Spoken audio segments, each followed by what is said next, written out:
ആ, സമയമായില്ലേ? നമുക്കൊരു ചായ കുടിച്ചാലോ? കുടിച്ചേക്കാം. ശ്വേത,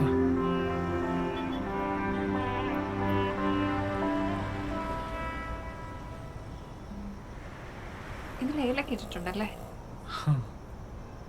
ആ, ഞാൻ പോകുന്ന കാര്യം നിന്നോട് പറഞ്ഞിരുന്നതല്ലേ? അപ്പോൾ ഒന്നൊരു പ്രശ്നമില്ലായിരുന്നിട്ട് പോകുന്നതിന് ഒരാഴ്ച മുന്നേ നീ മുങ്ങുമെന്ന് ഞാൻ ഓർത്തില്ല. മുങ്ങിയതൊന്നും ആയിരുന്നില്ലടി.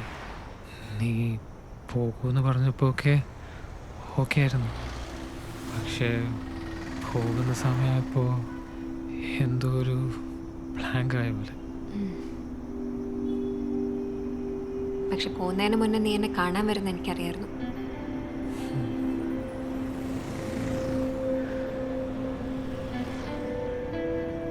ഗൗരി എപ്പോഴും നമ്മുടെ കാര്യം പറയായിരുന്നു, ഇത് നല്ല രീതിയിൽ അവസാനിക്കില്ല എന്ന്. അവൾക്ക് തന്നെ വലിയ താല്പര്യമില്ലല്ലേ?